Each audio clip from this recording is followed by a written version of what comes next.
भागवत सुनने का सौभाग्य प्राप्त हुआ। अच्छा, मैंने देखा है कि ये गुरु जी के भागवत में पुरुष और पुरुष से ज्यादा महिलाएं और महिलाओं से भी ज्यादा बच्चे रहे हैं। तो ये बच्चा हमारे साथ है, तो मैं ये पूछूंगा कि आपको गुरु जी की कथा कैसी लगी? बहुत अच्छी लगी है। तो क्या समझ में आया? कोई एक चीज बताओगे आप? इससे ये सीख हुई कि हमें पूजा पाठ हमेशा करनी चाहिए। अच्छा, भगवान का ध्यान हमेशा करना चाहिए। गुरु जी को मेरा सत नमन। हम सब में से यहाँ सभी मेरे बड़े हैं, मैं एक युवा हूँ।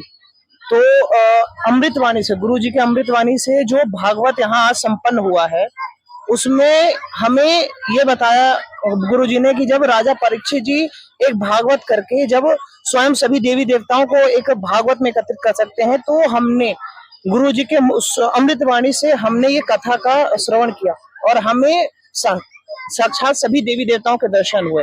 तो मैं गुरु जी का बहुत कृतज्ञ हूँ कि उन्होंने अपने अमृतवाणी से हम लोगों को कृतज्ञ करा, हम लोगों को इतना अच्छा अवसर दिया कि हम भागवत में सम्मिलित हो सके। ये कथा को हमने सुना, तो गुरु जी को मेरा सत नमन, धन्यवाद। आप लोगों ने कथा बहुत प्रेम से सुनी, नहीं तो अधिकतर हम लोग भागवत में जाते हैं, वहाँ मुझे बच्चे बहुत कम मिलते हैं, लेकिन आप लोगों ने यहाँ पूरा 7 दिन कथा सुनी, तो क्या कहोगे आप? ये जो महाराज जी है जिन्होंने ये कथा बोली, वो बोलते ऐसे इतने प्रेम से है कि कान खुद खुल जाते हैं सुनने के लिए। और जगह मैंने देखा है जहाँ की बच्चे सुनते नहीं है, इधर से उधर कूदते हैं, इधर से उधर करते हैं, लेकिन जो यहाँ महाराज जी भागवत बोलते हैं, यहाँ इतने प्रेम से बोलते हैं महाराज जी, इतने आराम से बोलते हैं कि खुद मन करता है सुनो इसे। बहुत ही अच्छे से हर एक शब्द को हमें समझ में आया और हमेशा मैं चाहूंगी कि ऐसे ही हमें सुनने को मिले कथा। तो महाराज जी ये दूसरी बार भागवत हुई है, हाँ, तो चाहती हो कि आप तीसरी बार भी महाराज जी यहाँ करें? बिल्कुल बिल्कुल हो। और महाराज जी हमें ये कथा सुनाए, बहुत ही अच्छे से सुनाते हैं, हमें एक एक शब्द अच्छे से आता है समझ में।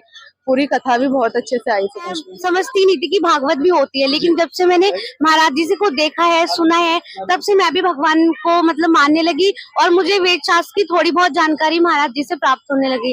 तो मैं चाहती हूँ कि अच्छा, महाराज जी की कथा सुनने से पहले भगवान को नहीं मानती थी? नहीं, भगवान को मानती थी, लेकिन इतना नहीं मानती थी और इतनी जानकारी भी नहीं थी कि वेद कितने होते हैं। अब थोड़ा बहुत आज भी सुन लिया तो थोड़ा बहुत समझ गई। तो अब भगवान की भक्ति में आप रम गई है पूरा। हाँ, तो उसका श्रेय किसे आप दोगी? महाराज जी को और अपने माता पिता